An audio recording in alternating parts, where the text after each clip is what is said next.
ಲೋಕಸಭಾ ಚುನಾವಣೆಯ ಹಿನ್ನೆಲೆ ನಾಪೋಕ್ಲು ವಿಭಾಗದ ವಿವಿಧ ಮತಗಟ್ಟೆಗಳಲ್ಲಿ ಶುಕ್ರವಾರ ಬೆಳಗಿನಿಂದಲೇ ಮತದಾರರು ಉತ್ಸಾಹದಿಂದ ತಮ್ಮ ಹಕ್ಕನ್ನು ಚಲಾಯಿಸಿದರು. ನಾಪೋಕ್ಲುವಿನ ಕರ್ನಾಟಕ ಪಬ್ಲಿಕ್ ಶಾಲೆಯ ಮತಗಟ್ಟೆ ಸಂಖ್ಯೆ 56ರಲ್ಲಿ ಹಿರಿಯರಾದ ಹಳೆ ತಾಲೂಕು ನಿವಾಸಿ 98 ವರ್ಷದ ಬೋಪೇರ ಕಾವೇರಪ್ಪನವರು ಅಂಚೆ ಮತದಾನವನ್ನು ತಿರಸ್ಕರಿಸಿ ಪುತ್ರ ಹಾಗೂ ಸೊಸೆಯ ಜೊತೆಯಲ್ಲಿ ಮತಗಟ್ಟೆಗೆ ತೆರಳಿ ತಮ್ಮ ಹಕ್ಕನ್ನು ಚಲಾಯಿಸಿದರು. ಮತದಾನ ಎಂಬುದು ಪ್ರತಿಯೊಬ್ಬ ಭಾರತೀಯನ ಹಕ್ಕು. ಮತ ಹಾಕದವನು ಭಾರತೀಯನಾಗಲು ಸಾಧ್ಯವಿಲ್ಲ. ಆದ್ದರಿಂದ ಎಲ್ಲರೂ ತಮ್ಮ ಹಕ್ಕನ್ನು ಚಲಾಯಿಸಬೇಕೆಂದು ತಿಳಿಸಿದರು. ಅದರಂತೆ ನಾಪೋಕ್ಲುವಿನ ಹಿರಿಯರಾದ 89 ವರ್ಷದ ಮಣವಟ್ಟಿರ ಮಾಚಯ್ಯ, 84 ವರ್ಷದ ಮಣವಟ್ಟಿರ ಬೇಬಿ ನಂಜಮ್ಮ ಮಾಚಯ್ಯ ದಂಪತಿಗಳು ಮತಗಟ್ಟೆಗೆ ತೆರಳಿ ತಮ್ಮ ಹಕ್ಕನ್ನು ಚಲಾಯಿಸಿದರು. ಚುನಾವಣೆಯಲ್ಲಿ ನಾಪೋಕ್ಲುವಿನ ಹಲವಾರು ಯುವ ಮತದಾರರು ಪ್ರಥಮ ಬಾರಿಗೆ ಮತದಾನ ಪ್ರಕ್ರಿಯೆಯಲ್ಲಿ ಭಾಗವಹಿಸಿ ತಮ್ಮ ಮತ ಚಲಾಯಿಸಿ ಸಂಭ್ರಮಿಸಿದರು. ನಾಪೋಕ್ಲು ವಿಭಾಗದಲ್ಲಿ ಉತ್ತಮ ರೀತಿಯಲ್ಲಿ ಮತದಾನ ನಡೆದಿದ್ದು, ನಾಗರಿಕರು ತಮ್ಮ ಅನಿಸಿಕೆ ವ್ಯಕ್ತಪಡಿಸಿದರೆ ಪಕ್ಷದ ಮುಖಂಡರು ಮತ್ತು ಪಕ್ಷದ ಅಭ್ಯರ್ಥಿಯ ಗೆಲುವಿನ ಬಗ್ಗೆ ವಿಶ್ವಾಸ ವ್ಯಕ್ತಪಡಿಸಿದರು. ಮತದಾನದಲ್ಲಿ ನಾಪೋಕ್ಲುವಿನ ಹಿರಿಯರು, ವಿಕಲಚೇತನರು, ಅಂಗವಿಕಲರು ಹಾಗೂ ರೋಗಿಗಳನ್ನು ಕರೆತರುವ ವಾಹನಗಳಿಗೆ ಮಾತ್ರ ಮತಗಟ್ಟೆಯ ಸಮೀಪಕ್ಕೆ ಅವಕಾಶ ಕಲ್ಪಿಸಲಾಗಿತ್ತು. ಚುನಾವಣೆಯ ಅಂಗವಾಗಿ ಎಲ್ಲ ಮತಗಟ್ಟೆಗಳಿಗೆ ಪೊಲೀಸ್ ಅಧಿಕಾರಿಗಳು, ಚುನಾವಣಾ ಅಧಿಕಾರಿಗಳು ಭೇಟಿ ನೀಡಿ ಪರಿಶೀಲಿಸಿ ಯಾವುದೇ ರೀತಿಯ ಅಹಿತಕರ ಘಟನೆಗಳು ನಡೆಯದಂತೆ ಸೂಕ್ತ ಬಂದೋಬಸ್ತ್ ಏರ್ಪಡಿಸಲಾಗಿತ್ತು.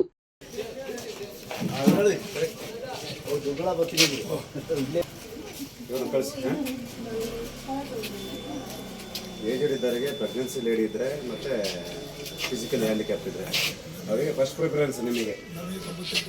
ನಿಮ್ಮನ್ನು ಡಿಲೇ ಮಾಡಿಸೋದಿಲ್ಲ, ನಿಮ್ಮನ್ನು ಫಸ್ಟ್ ಕಳಿಸ್ತೀವಿ ನಾವು. ಎಷ್ಟು ವರ್ಷ ನಿಮಗೆ? 2 ವರ್ಷ ಶತ ಸೆಂಚುರಿ. ಈಗ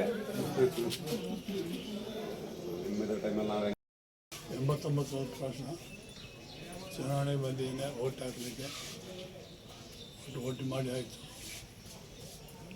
ಏನು ಈಗ ಓಟು ದೇಶದಲ್ಲಿ ಒಳ್ಳೆ ಆಡಳಿತ ಬರಬೇಕು ಮತ್ತು ಬೇರೆ ದೇಶ ಜನರಿಗೆ, ನಮ್ಮ ನಾಡಿನ ಜನರಿಗೆ ಒಳ್ಳೆಯದಾಗಬೇಕಂತ ನಮ್ಮ ಉದ್ದೇಶ ಇಷ್ಟು.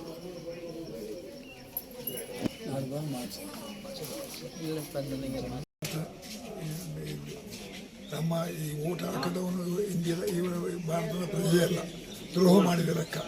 ಓಟ್ ಹಾಕದೆ ಇರುವವನು ದ್ರೋಹ ಮಾಡಿದ ಲೆಕ್ಕ. ಪ್ರತಿಯೊಬ್ಬರು ಓಟ್ ಹಾಕಿ ಅದನ್ನು ನಮ್ಮ ಹಕ್ಕನ್ನು ಚಲಾಯಿಸಬೇಕು.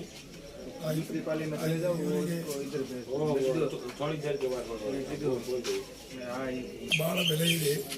ನಾವು ಬ್ರಿಟಿಷರ ಕಾಲದಲ್ಲೇ ಓಟಿನ ವಿಧಿ ಇತ್ತು, ಆ ಕಾಲದಲ್ಲೇ ಮಾಡಿದ್ದೇವೆ, ನಡುತ್ತೇವೆ. ಆ ಕಾಲದಲ್ಲಿ ಗಾಂಧಿ ಟೊಪ್ಪಿ ಹಾಕಿದ್ದೇವೆ, ಪೆಟ್ಟು ಸಿಕ್ಕಿದೆ, ಸಾಲ ಇದೆ. ಆಯಿತಾ? ಚೆನ್ನಾಗಿ ಒಂದು ದಿವಸ 6, ಒಂದು ದಿವಸ 4. ನಮ್ಮ ಕಾಲದಲ್ಲಿ ಭಾಳ. ಓಕೆ. I'm Yashita Kavirama.